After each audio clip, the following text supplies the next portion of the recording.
Sejam bem-vindos a mais um Pode Fé. E hoje estamos aqui com ele, nosso querido bispo diocesano, Dom Posidônio. É um prazer recebê-lo no nosso podcast, no nosso Pode Fé.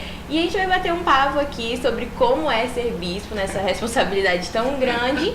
E para iniciar, a gente queria saber quem era o Raimundinho, criança, pequenininho. Como que foi a sua relação de chegar nessa caminhada de Cristo? Como que foi?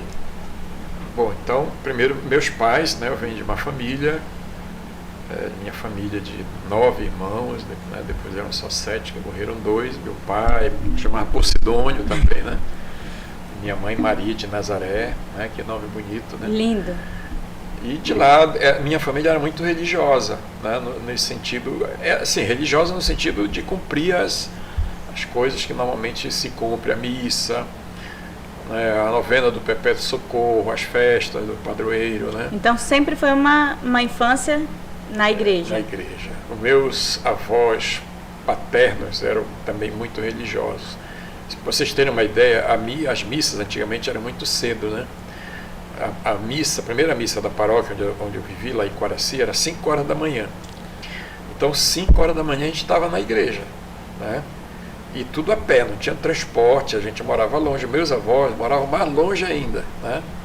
Quando a gente chegava lá, já estavam na igreja, se confessando, na fila da confissão, né? E assim, eu fui me acostumando com isso, né? Minha mãe também muito religiosa, muito devota, ia com ela para as novenas do Perpétuo Socorro com eles, meu pai ia também. Depois meu pai deixou um pouco por causa do trabalho, né? Ele deixou um pouco de ir, mas minha mãe sempre ia. Então, e depois meus irmãos também, né? Quase todos hoje são envolvidos na igreja. E assim, fui batizado, crismado. E lá pelos 10 anos eu comecei então o meu trabalho de primeira comunhão, né? Eu fiz primeira comunhão com 10 anos. E depois dali, enveredei, assim, fiquei na igreja até hoje, digamos, né? Porque eu fui ser coroinha, né, da paróquia, me engajei nesse mundo. Naquela época havia bastante coroinhas, já havia uma explosão, né, assim, de jovens que gostavam de ter esse trabalho, assim como outros iam para o grupo de jovens. Aliás, era bom lembrar, porque naquele tempo, após a primeira comunhão, existia a chamada Cruzada Eucarística, né? Que era um grupo que dava seguimento à formação catequética, como se fosse uma formação permanente, né? Naquele tempo a crisma não era aos 15 anos, a gente fazia até antes a crisma, dependendo da visita do bispo, né? Isso já veio depois, eu já era crismado. Então a gente seguia, né, naquele grupo da Cruzada Eucarística, tinha uma fitinha amarela, depois ia aumentando as fitas, né? E eu participei plenamente disso, depois entrei nas coroinhas. E dali, com essa história e naquele tempo também tinha isso, os encontros vocacionais, aliás, em Coraci tinha o Clube Vocacional, né? Que era coordenado por uma freira, uma irmã do colégio lá, das Irmãs Cordiamarianas. Então, a gente sempre tinha os encontros, né, com ela, e os encontros vocacionais que eram feitos no seminário. Então eu fui fazendo esse percurso na primeira comunhão, Cruzada Eucarística, coroinha, clube vocacional, né?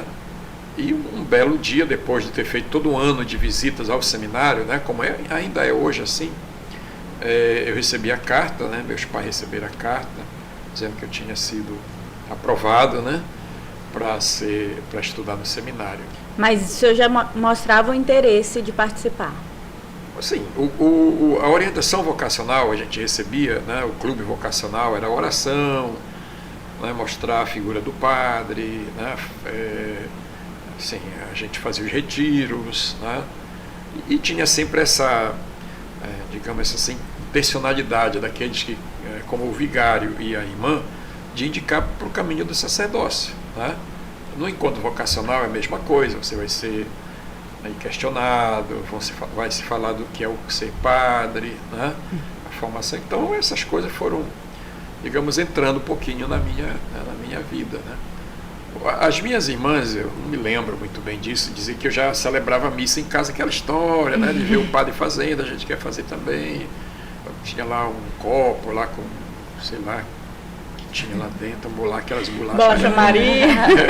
Esses dias eu fui no mercado. A missa com isso, né? Esses dias eu fui no mercado e falei assim, vou comprar essa bolacha e levar para os meus filhos. Vai que sai um padre de lá. Cara, a bolacha Maria também fez efeito. E aí foi uma coisa interessante, porque a minha família sempre foi uma família muito pobre, né? Meu pai é operário, minha mãe foi coletora de castanha, depois ela deixou para cuidar dos filhos, lógico, né? Mas ela também trabalhava fazendo comida para os trabalhadores. Eu lembro que quando moleque a gente ia lá na fábrica, a gente morava frente da fábrica, a gente vendia mingau, né? Essas coisas assim, café para os trabalhadores. E para vocês terem uma ideia, apareceu ali naquela carta, que foi dirigida depois ao pároco, um rol de coisas para levar para o seminário. Como é que chama esse negócio das noivas lá? Enxoval? O enxoval, né? O enxoval, você imagina, né? Então tinha lá roupa de cama, essas toalhas, não sei quantas calças, não sei quantas camisas, short, tudo isso, né? E quando que a gente tinha essas coisas? Quando um garoto assim, né, pobre, a gente não tem essas coisas. Normalmente tem uma roupa que troca, né? Bate, revira e veste, né? Mas foi interessante, assim, porque a paróquia assumiu isso, né? O Monsenhor lá, através do secretário, me chamou e disse assim, você quer ir para o seminário? Eu disse, eu gostaria, né? Se a paróquia assumiu o teu enxoval, e tinha que pagar também, né? A mensalidade do seminário, do colégio lá, dos estudos. Você vai, eu digo, eu vou. É o que está me faltando, né?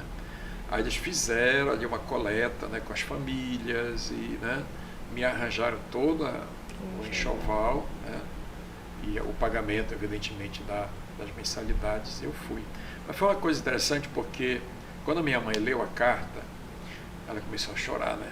Chorava que só. Aí disse assim, meu pai trabalhava na carpintaria ali, perto de casa, eu ajudava ele também nas horas que eu estava estudando. Aí ele, mas é o teu pai que vai resolver, né? Minha mãe interessa essas coisas. Tá bom, aí minha mãe falou para ele, a gente me chamou, né? Aquela conversa assim, né? Do homem rústico, digamos, né? Mas um homem consciente, interessante. Ele fez essa pergunta para mim, é isso que você quer, né? Ele perguntou assim. O senhor com quantos anos? Eu tinha 13 anos, imagina, né? Eu era um infante. Eu disse, pai, eu quero, né? Mas as condições a gente sabe, né? Família naquela época botava todo mundo para trabalhar, sobretudo os homens, para ter renda para a família, né? Saiu um filho de casa assim, eu já estava estudando, lógico, estava no terceiro ano e corresponde, eu não sei o que corresponde mais hoje, que já mudou tanto, né? Mas eu chamava terceiro ano ginasial. Aliás, o segundo ano do ginásio, né? Eu comecei a estudar bem adiantado, graças a Deus. Então, com 13 anos, já estava no segundo ano do ginásio. E, tá bom. Ele disse, então, vá, pronto, né? Lhe deu esse apoio. A família toda, né? Depois meus irmãos ficaram sabendo e tal. E a comunidade toda, né? Da paróquia lá, meus parentes, as pessoas que me conheciam, né? Assim, ficaram muito contentes, né? De ter assim, que não foi só eu, na verdade, houve outros, né? Houve outros rapazes que foram também convidados, né? E foram junto comigo. E depois, né? Na verdade, eu fui quase que um pioneiro dessa história de Quaraciense e ir para o seminário. Já ia perguntar, na verdade, qual a sua paróquia de origem? São João Batista de Quaraci. Já tinha ido um outro rapaz, né? Fui o primeiro, mas depois ele deixou o seminário, né? Então eu prossegui. Então eu fui, né? Me lembro ainda hoje, como se fosse hoje, né? A minha ida assim, uma espécie de ansiedade, né? A mala, aquelas malas enormes, né? E o Monsenhor lá alugou lá um carro, tinha uns carros de aluguel, né? Para me deixar, era eu, um outro colega, Antônio chamado, e o Benedito. Nós fomos levados lá. E houve uma despedida em casa, a parentada toda, né? Me lembro bem o dia, mas era um dia da semana. Um monte de gente lá para se despedir, né? Meus parentes. Tinha uma senhora que era parteira da minha mãe, né? Chamada de Mãe Antônia para ela. E ela foi também, né? Levou as filhas, que eram muito ainda jovens, todas foram para lá. Porque, na verdade, esse negócio de parteira acaba criando um vínculo, né? Meio parenteral interessante. A gente tinha que chamar ela de mãe, tomar a bênção dela, né? Na rua, bênção, mãe Antônia, né? E ela foi para lá, chorou. Aí chorava ela, minha mãe, minhas irmãs. Né? Era quase como Mas esse choro, né? Era de orgulho? Sabe Deus, né? Mas pelo era saudade. Você imagina um filho que vai para o seminário, quer dizer, você não tem mais ali, né? Aquele menino que estava lá criado junto, né? E vai embora de casa assim, de uma hora para outra, né? É lógico que tem um pouco disso, né? De saudade, largar o filho aí pelo mundo, né? Eu lembro que a minha mãe tinha essa ideia, às vezes meu pai também. Todos os meus irmãos casaram, né? Só eu, lógico, que não casei. Então eles achavam que eu era de todos o mais desprotegido, né? Como padre futuramente, né? Então, meu pai dizia, olha, isso aqui é teu, isso aqui vai ser teu, isso aqui vai ser teu, né? Porque meus irmãos já tinham casa, tinham isso e aquilo. Você era mais novo? Né? Dos irmãos, sim, dos homens. Nós éramos 7, 4 mulheres, 3 irmãos. Depois de mim ainda tem mais 2 irmãs. Então eu fui, né? Fiz todo esse percurso, concluí lá o ginásio, naquele tempo chamava clássico, né? Quem ia fazer ciências humanas, tinha o científico para quem ia fazer ciências exatas, né? Então eu fiz o clássico, 3 anos, aí depois fui seguindo, fiz filosofia e teologia. A base? Os fundamentos, né? Fiz lá. Naquele tempo tinha um convênio entre a igreja e a Universidade Federal do Pará, né? Então nós íamos estudar na universidade. Então o meu diploma, digamos, né, de bacharel em teologia foi dado pela Universidade Federal do Pará naquela época. Eu não teve muita validade porque não seguiu adiante, mas foi muito importante, né, até para os estudos futuros, porque depois eu continuei a estudar, né, eu não parei no básico ali, né, eu continuei a estudar, fiz uma especialização na PUC de São Paulo em História, depois fui estudar História da Igreja na Gregoriana, né? Fiz lá o mestrado, iniciei o doutorado, mas não terminei. Então foi assim, né? Rapidamente esse percurso, né? da minha vida, esses primeiros momentos ali. E o chamado para ser bispo agora? Já tem quanto tempo de bispo? Eu já fiz 2 anos, né? O 3º ano agora, que é ano que vem. E esse chamado, assim, essa indicação do Senhor, porque é uma indicação, né? E aí eles lhe convidam para ser.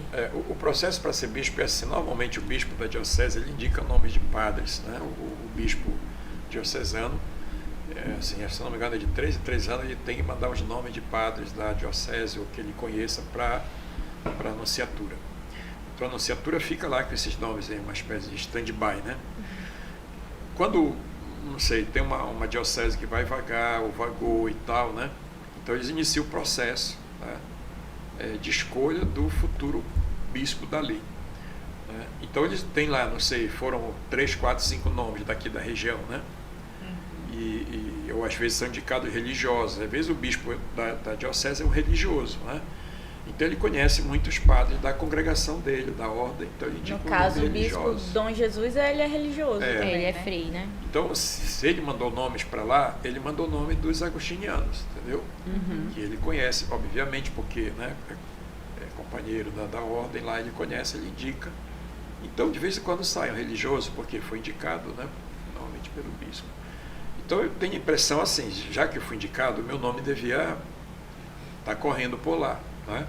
Vocês não sabem. Enquanto padre, não, vocês não sabem o que acontece no grau mais acima, não, né? Porque assim, o bispo manda o nome, tá? Então, começa o processo da escolha do futuro bispo, então eles mandam um questionário para vários padres da diocese, né? Que me conhecem, digamos, se fosse o meu nome lá. Então, você recebe uma carta da anunciatura dizendo você, né, fale sobre essa pessoa, né? É um questionário imenso, são vários, né, pontos da vida pessoal, sua conduta toda, da conduta, do relacionamento com as pessoas, a sua relação com o mundo social, cultural, político, etc. Então o padre, ele responde, né, aquilo tudo e manda para lá, né? Se houver algum problema, às vezes, não sei, vamos imaginar o padre lá diz, diz aí que tem problema, já teve problema não sei o quê, aqui, aí acabou, aquilo vai para o limbo, né? E depois, então, vamos imaginar, todo mundo falou bem do padre, então É um bom. esse pode ser indicado. Um candidato. Né? E um dia, quando a gente menos espera, antigamente eram feitas cartas, né? A nunciatura mandava uma carta fechada, lacrada, registrada, né? Dizendo que o Santo Padre havia escolhido você para ser bispo de tal lugar, né? Aí você imagina o impacto que isso causava, né? Hoje, o núncio atual, ele é mais moderno, né? Ele faz assim, ao vivo, online. Ele marca, né, lá Uma reunião. um linkzinho lá, né, através da secretária dele, e faz assim, né, conversando ao vivo, digamos, né? Como tudo nas missões de Deus, a gente tem que dizer o sim ou não, né? Nesse momento da sua anunciatura ali, que o senhor foi convidado frente a frente, como foi? Bom, eu não imaginava, né? Mas podia imaginar porque ele já tinha me consultado uma vez, este anúncio, para um trabalho de um levantamento de coisas aqui da Amazônia, do ponto de vista da história, né? Ele queria ter um conhecimento de algumas coisas para mandar para Santa Sé e tal, né? E ele já tinha me falado, já tinha conversado com ele pessoalmente sobre isso, né? E tá bom, então ele me deu um tempo, né, para preparar esse material. Eu teria que pegar pessoas daqui da Amazônia para fazer esse trabalho. Eu não consegui, na verdade, fazer, né? Eu comecei a trabalhar com algumas pessoas, mas não terminei o relatório que ele queria. Então eu imaginei que fosse isso, né? Ele ia me cobrar desse estudo. Então aí, na hora H lá, né, ele falou assim, que o Santo Padre tinha me escolhido para ser bispo coadjutor da Diocese de Bragança, para ajudar Dom Jesus, né? Então, digamos, a reação, né, que a gente tem, lógico, ela é impactante realmente, né? Eu estava preparado para ser bispo, trabalhei sempre junto de vários bispos, né? Eu conheci Dom Alberto Ramos, Dom Vicente Zico, Dom Orani, né? Tempesta, e agora o bispo atual, Dom Alberto Taveira. Eu sempre trabalhei assim, muito próximo deles, né? Sobretudo de Dom Zico, num determinado momento, já no fim, com Dom Orani, como coordenador de pastoral, né, da diocese, e depois com Dom Alberto, como vigário-geral das pastorais, né? Então, quer dizer, tinha essa proximidade muito grande com eles, né? E não quero dizer que isso prepara alguém para ser bispo, mas a gente tem reuniões do Conselho Episcopal, reunião do Conselho Presbiteral, fazia parte do Conselho Econômico da Diocese, né? E, enfim, outras. Como coordenador de pastoral, a gente tem muita funções assim, proximidade com o bispo, né? Então eu tinha que praticamente dar expediente todos os dias lá na Cúria, na coordenação de pastoral, né? Eu nunca deixei de ser pároco, né? Qual era a paróquia que o senhor estava antes da Diocese de Bragança? Era chamada Transfiguração. Mas eu tinha trabalhado em Fátima, trabalhado em Quaraci, São João Batista e outras paróquias, né? Então, assim, eu sempre me preparei para ser padre, né? Aliás, tem um elemento na minha vida que é interessante. Eu não quero dizer que é diferente dos outros, mas eu consegui, e isso graças aos colegas e algumas pessoas que viam em mim alguma coisa, de ser professor, né? Então, isso é bem didático. Todas as oportunidades que apareceram para eu trabalhar na questão da formação como professor, eu fui. A cara e a coragem, né? Às vezes até sem ter muita condição econômica, eu fui. Como é o caso, como eu falei há pouco, de uma especialização que eu fiz em São Paulo, né? E assim, com a ajuda de muita gente. Depois fui fazer a Gregoriana em Roma. Então,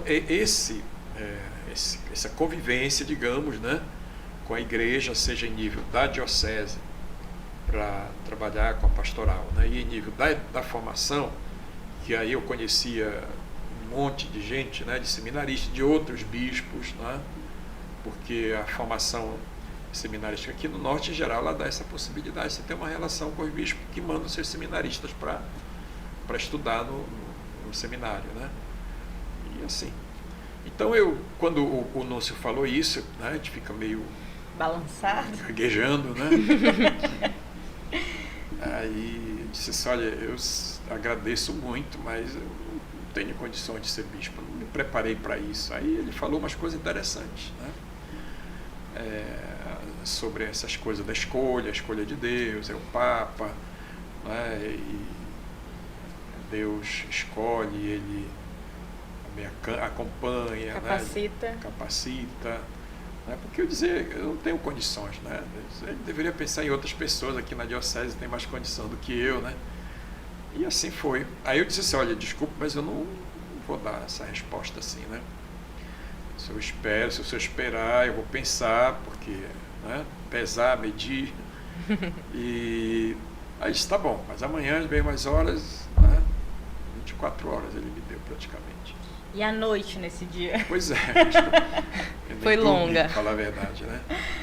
Aí eu rezei bastante, né? Pensei. A Diocese de Bragança, para mim, era uma referência aqui a colar, né? De alguma realidade que eu conhecia, dos próprios seminaristas que eu conhecia lá, né? Estudavam no seminário. E eu imaginei que seria o que é, né? Quando a gente bota o pé aqui é outra história. Bom, aí eu pensei, rezei de fato, né? Pensei na minha família, pensei na própria diocese lá de Belém, né? Enfim. Então, quando foi no outro dia, né? A primeira coisa que ele perguntou, e aí, dormiu bem? Ele, né? Eu disse, quase não dormi, a minha cara aqui tá meio, né? Um cara meio amarrotada de não dormir, né? E aí eu disse, tá bom, né? Eu acho que se é o que Deus quer, que a igreja quer e precisa, né? Então me dispus a participar dessa aventura, né? O senhor conta um pouquinho pra gente as funções do bispo ali dentro da cúria, dentro da diocese. Olha, eu diria assim, né, que do ponto de vista da minha experiência e daquilo que eu via nos bispos, né, são várias preocupações, né? Então tem a preocupação, por exemplo, de formar os padres, né? Formação, isso é essencial, né? Porque através do processo formativo de um seminário, uma casa de formação, né? Você vai, evidentemente, prover a diocese de pessoas capacitadas para o trabalho pastoral. Tem a realidade pastoral, né? Do ponto de vista mais amplo, que aí você lida com os leigos, com leigas, com as pastorais, movimentos, etc. Né? Isso é muito importante também, hoje em dia. Que né? é o que movimenta e garante a igreja continuar, né? Que é aquilo que move a roda da igreja. Né? Então, tudo bem que o padre ainda tem, né, essa função primordial, básica, de, né, dirigir e guiar uma paróquia, mas se não tiver o leigo, né, a leiga, se não tiver a comunidade, né, hoje em dia, isso é muito importante. Talvez no modelo anterior, o padre ficava ali na paróquia, 24 horas, né? É o pastor das almas, como se dizia. Hoje, as exigências são muito maiores, a pessoa não vem mais à igreja, né? Como vinha no passado. O padre ficava ali, tocava o sino, todo mundo vinha. Tem que delegar, né? As funções agora. Hoje nem sino mais tem, né? Então, agora o padre, se ele quiser ver as ovelhas dele, tem que ir, né? As comunidades, os movimentos, né? Celebrar ali, acolá. É exigente, está tocando o sino, né? O padre está esperando lá na sacristia, o pessoal para confessar, mas agora não, ele vai, né?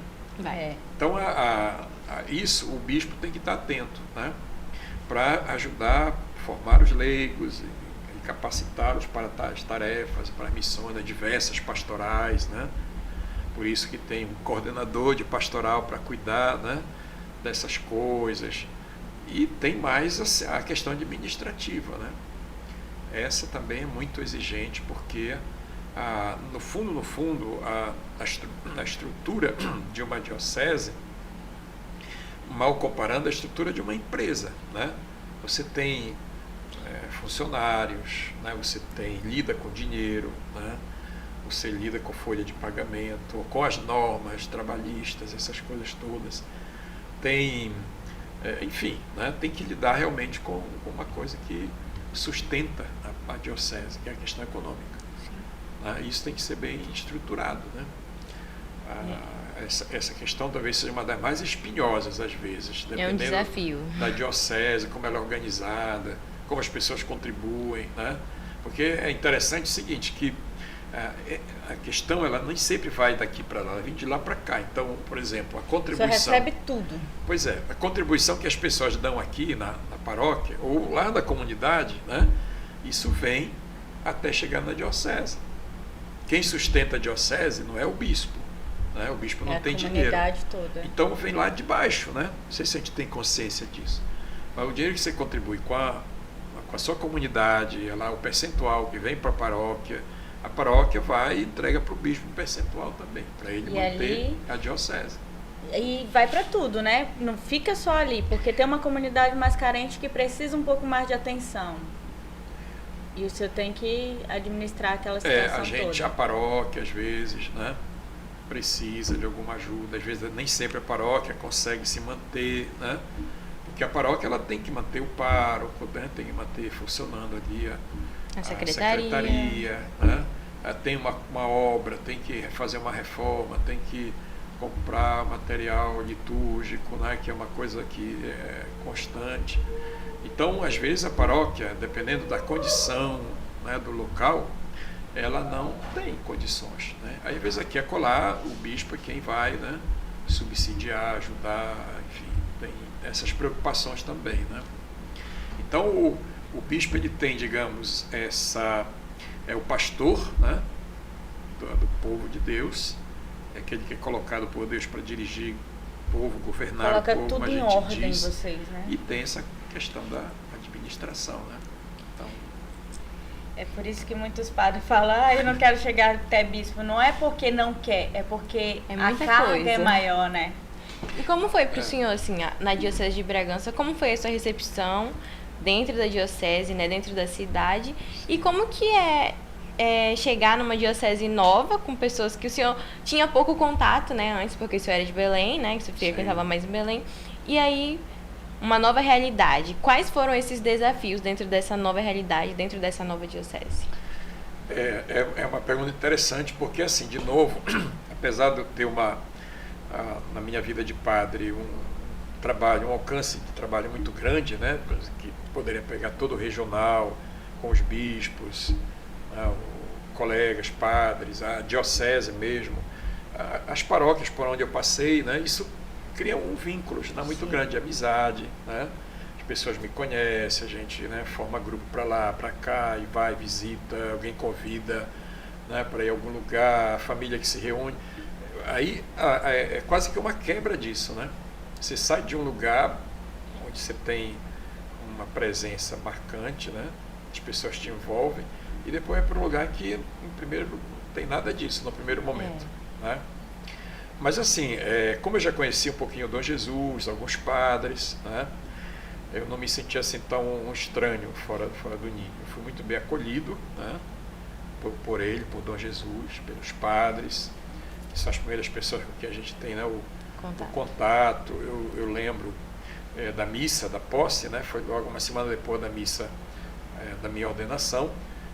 Aquele ginásio lá, né, de Bragança estava lotado de gente, né? Para me acolher o bispo. E é bom, né? Então, quer dizer, a gente se sente bem, né? Se sente em casa com isso, né? Foi muito acolhedor, realmente, né? Agora, isso é uma coisa, né? No primeiro momento, a convivência, né, da cúria lá com os funcionários, e depois a gente vai aos poucos, né, chegando perto dessa outra realidade, que está fora dali daquele centro que é Bragança, a sede da diocese, né? Então aí vem os compromissos, as agendas para isso, para aquilo outro. E assim, onde eu cheguei, né, sempre fui bem recebido, graças a Deus, né? As crismas, as festas de padroeiro, né? Eu faço questão de vir acompanhar a procissão lá dos círios, que são inúmeras que a gente não tem, né? Eu vou, acompanho as procissões, e isso cria né? Como leiga, acho isso muito importante, porque a gente se sente cuidado, né? A gente se sente que ele está vindo, a gente está numa direção certa, ele está acompanhando os cristãos dele, né? A diocese dele está sendo bem cuidada. Pra não ser uma figura distante, né? Porque Exato. antigamente a gente tinha muito isso de o bispo é uma figura distante, ele só vem aqui Não pra pode crismar tocar. a gente e vai embora. E aí essa proximidade que a gente tem, a gente adquire com o tempo, né? Sim. De visitar a paróquia, de conhecer, porque são diferentes realidades. Aqui em Paragominas é uma paróquia bem evoluída, mas se for uma paróquia pequena, é uma realidade totalmente diferente. E que as pessoas vão ver o Senhor de uma outra forma, né? Então é tão importante esse acolhimento, porque a gente também se sente acolhido Sim, pelo Senhor é. nesse sentido, né? Essa foi uma praxis que eu sempre tive, até como pároco mesmo, né? Eu nunca me acomodei na sede paroquial, né?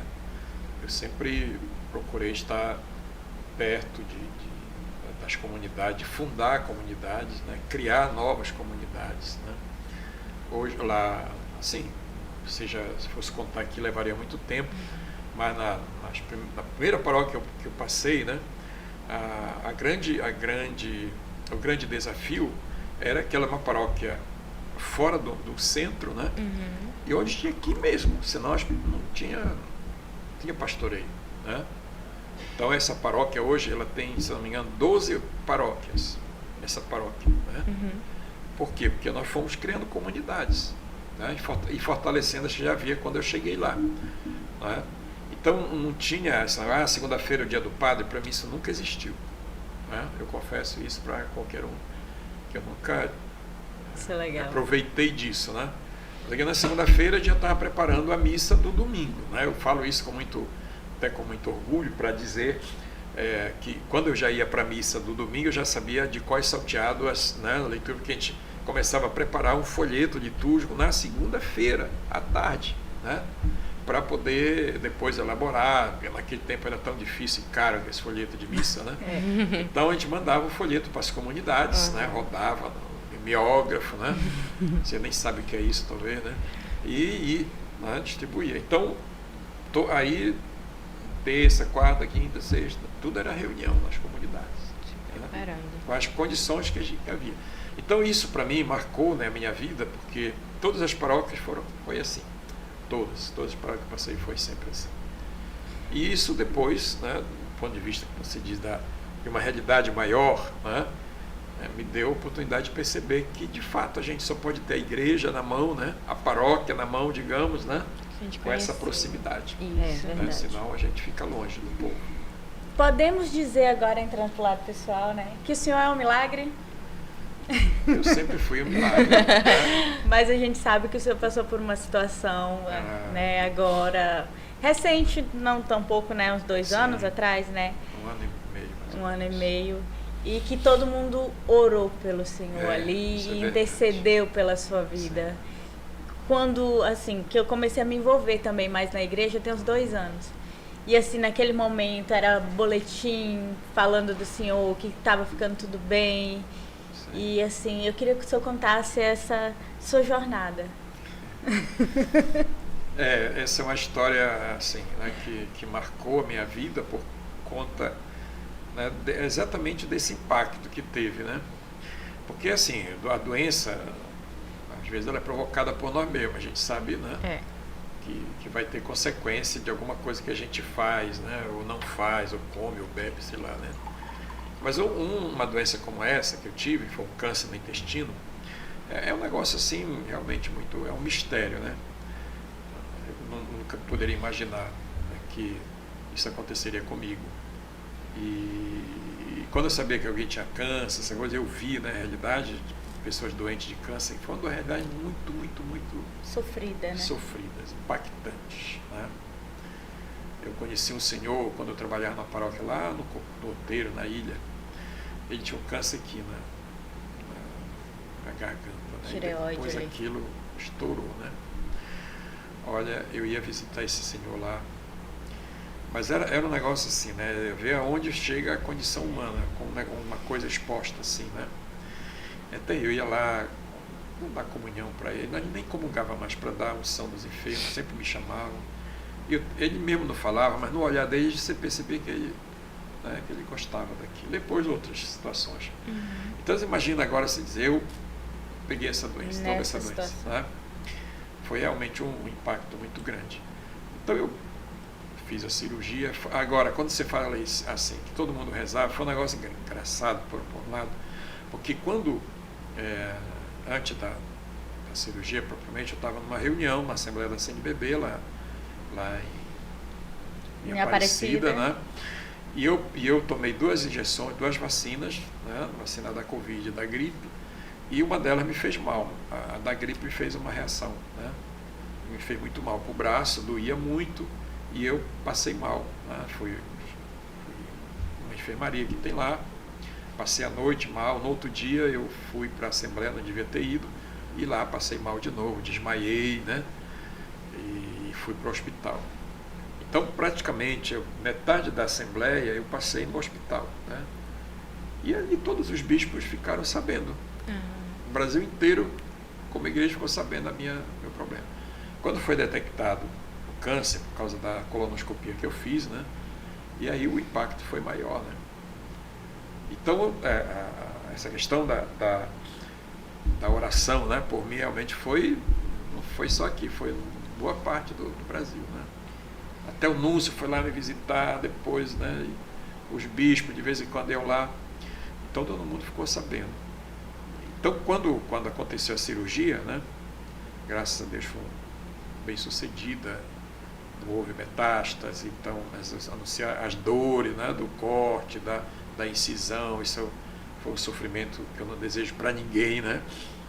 Porque, apesar de ser uma coisa assim, né, física, mas a gente tem hora que dá né, assim, uma agonia muito grande. A gente reza para tudo que é santo, né, para parar aquela dor. Mas assim, graças a Deus, né, e as orações que foram feitas, eu superei nessa fase e depois voltei, depois de 19 dias, eu voltei para cá, né, para Belém. E assim, durante esse período, né, como a gente tem o celular, apesar, é engraçado, né? Durante uns 5, 6 dias eu não queria ver esse negócio. O celular. Muita mensagem, né? Não tinha a mínima vontade de me comunicar com ninguém, né? A não ser com a minha família, que mandava uma espécie de boletim, né? E uma vez ou outra, mas quando pegava assim, via, né? Eu tinha comprado os livros lá na livraria, lá nas feiras lá da CNBB ali. Eu levei um livro para ler, quem disse, né? Você não tem vontade de nada, fica olhando para o teto assim, pedindo para passar o tempo. Então, realmente tinha, depois eu fui olhando as mensagens, tentando responder, né? E as pessoas rezando. Então, e daqui vinha muita mensagem, né? Daqui de Bragança ia muita mensagem. E assim, a gente se sente muito amado, né? Numa hora dessa que a gente percebe a proximidade das pessoas, o interesse, o cuidado, o carinho, né? Resultado de gente do seu que nem trabalho. me conhecia, né? Digamos assim, nunca tinha me visto, né? Tinha acabado de chegar também na diocese, né? Tinha pouco tempo, é verdade, né? pouco tempo, não tinha, assim, realmente. Mas a diocese inteira, né? Posso dizer, os padres, eu lembro de alguns mandavam fotografia, né? O padre tinha acabado de celebrar a missa, olha, está todo mundo rezando aqui, fazia uma assembleia, um grupo. Era a intenção de toda a missa aqui. Era interessante, isso foi marcante, né? Na minha vida, e eu agradeço muito a Deus por isso, esse vínculo, né, criado, fraterno, amoroso, carinhoso, afetuoso, né? E de ver que as pessoas tinham essa preocupação mesmo. Não eram só os amigos, digamos, né? Mas todas as pessoas por onde eu passava, digamos, sempre, olha, nós rezamos pelo Senhor, nós estávamos rezando pelo Senhor. Eu queria lhe conhecer porque eu rezei muito pelo Senhor, e assim por diante. É interessante o agir de Deus nesse momento, porque o senhor estava no lugar certo, na hora certa, né? Porque o hospital que o senhor foi tratado lá é um bom hospital, que conseguiu agilizar com rapidez todo o seu tratamento, né? Um dos melhores médicos, né, daquela região lá. E a equipe médica que me acolheu, me atendeu. Eu fiquei conhecendo lá o cardiologista, né? O senhor já de idade, né? Ele não trabalha mais em São Paulo, ele trabalha ali naquela região. E ele foi fazer os exames e tal. Aí disse o nome dele. Aí disse assim, eu agora estou aposentado, mas continuo trabalhando, porque eu preciso sustentar a minha família, meus netos e tal, né? Mas eu fiz parte da equipe do Dr. Zerbini, você imagina, né? Ele é cardiologista. Eu fiz parte da equipe do doutor que fez o primeiro transplante de coração Tá do vendo? mundo, praticamente, né? Esse homem estava lá.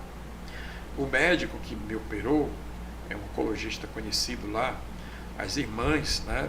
As irmãs do hospital, ele não faz parte mais do quadro, mas já fez, né?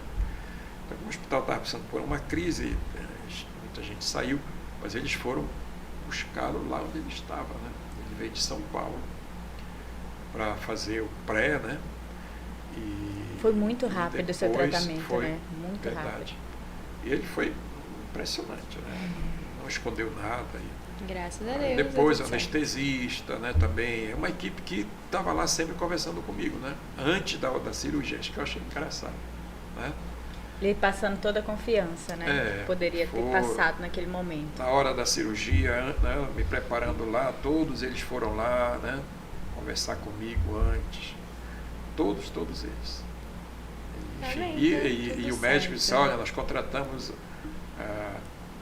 uma pessoa fora dos quadros do hospital, né, que eu confio. Ela, nos meus olhares, ela sabe que fé é o que precisa dar. Como é que chama essa pessoa que cuida? Eu esqueci o nome agora. Mas tem uma pessoa na sala de cirurgia que cuida A Instrumentação. a instrumentista. também, né? Instrumentista.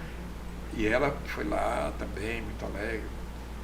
Disse, olha, eu vou cuidar do senhor, tá bom. Né? Quantas horas de cirurgia? Ah, nem me lembro, não, mas foram umas 4 horas por ali. Era uma cirurgia de risco, né? Porque, no princípio, parece que seria fácil, que seria só cortar o local onde estava. E retirar. Mas eles perceberam Mas quando que abre, a não. realidade é outra, né? Eles tiveram que fazer um corte, quase como uma cirurgia do coração, né? Daqui para cá, para baixo. Uma laparotomia. Poder retirar um pedaço grande, né? Enfim, e é demorado, lógico, isso, né? Porque tem que costurar por dentro, Sim. depois por fora. E assim, eles se admiraram porque não teve nenhuma complicação, né? Foi tudo bem Absolutamente. conduzido, né? Foi. Tanto que com uns 8, 9 dias eu recebi alta do Olha hospital. Né? Graças a Deus. 9, 10 dias.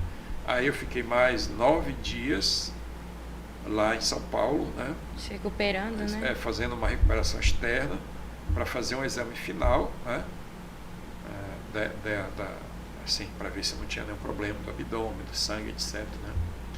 Então eu fui operado no 1º de maio, 19 eu estava livre. Estava de alta para voltar para Belém, né? Mas o senhor já encerrou os tratamentos? Não, o tratamento ele tem um certo Continuado, acompanhamento. contínuo. Aí eu vim para Belém, tem um médico que me acompanha, né? Eu tive que fazer uma quimioterapia, né? Aquela medicamentosa, durante 6, 7 meses, né? E com os exames acompanhando, exame de abdômen, né? Exame de sangue. Agora mesmo eu tive que fazer um exame de controle, né? Agora em julho, agosto. E assim, tem, graças a Deus, nenhuma sequela. Graças a Deus, tudo Graças certo. a Deus. Bispo, a gente vai terminar por aqui porque a gente sabe que o senhor tem outro verdade, compromisso e gostaríamos que o senhor deixasse uma mensagem para a sua diocese. Tá certo. Então, em primeiro lugar, gostaria de agradecer a vocês a gentileza desse convite para falar um pouquinho da minha vida. Eu pensei que era outra coisa que eu vinha falar aqui, né? Mas para mim foi interessante vocês terem essa preocupação, né? Saber um pouquinho da vida do bispo e, né, esses caminhos que a gente fez, né, até aqui, graças a Deus. E assim eu agradeço a vocês, agradeço aqueles que, né, se interessam por saber essas coisas e participam com vocês, né, deste programa. E a minha mensagem é uma mensagem sempre de esperança, né? Eu sou um homem de esperança desde muito tempo. Se tem uma virtude que eu cultivo, né, na minha vida, é isso. Eu olho sempre para frente, né? O meu olhar, os meus horizontes, né, estão sempre para frente. O que passou, né, tem uma força viva na minha vida, mas, né, passou, e por isso eu tento cultivar, né, essa virtude com uma força que me conduz, né, com a ajuda de tanta gente que está aí ao meu lado, né, e convido todos também a viver isso, né, plenamente, diante de um mundo assim tão, né, cheio de sombras, um mundo tão cheio de desagregações, fragmentações, né, de coisas, de guerras violentas, né, que destrói a vida e destrói a natureza, né? Então a gente tem que cultivar essa esperança de que é possível a humanidade realmente dar uma volta, né, uma reviravolta na sua maneira de agir, de pensar, de se relacionar, né? E a minha mensagem é uma mensagem de continuidade dessa missão como pastor dessa igreja, né? Agora assumindo o papel do bispo diocesano, né? Mas eu não estou sozinho nessa história, né? De novo eu repito, né? Tem os padres, tem os leigos, tem os 2 bispos eméritos que estão aqui, né, fazendo um belo trabalho. Então não me sinto só, né? Pelo contrário, eu me sinto muito bem acompanhado, apoiado por essas pessoas, né? E a gente vai caminhando e fazendo com que a Igreja de Bragança continue a realizar a sua missão, né? E eu não falei isso, mas a gente percebe que é uma vitalidade, né, nessa igreja. É impressionante a quantidade de realizações, né, que a gente tem aqui, e cada um vai fazendo, cumprindo o seu papel, né, na sua área, no seu lugar. Os párocos, sobretudo, né, são grandes companheiros, são pessoas que têm uma expertise muito grande, né, e isso me deixa particularmente tranquilo, porque sei que a diocese não é só minha, né, ela, de certa forma, Deus me escolheu para isso, mas ela está em boas mãos também por causa dessas pessoas, né, e de tantos leigos e leigas maravilhosos, religiosos que estão por aí fazendo esse caminho, né. E isso me deixa muito tranquilo e muito feliz também. Eu sou um bispo, eu sempre digo, eu fui um padre muito feliz, né? E agora eu sou um bispo muito feliz também. Obrigada, gente, por acompanhar mais esse episódio e agradecer aos nossos patrocinadores. Até o próximo. Tchau.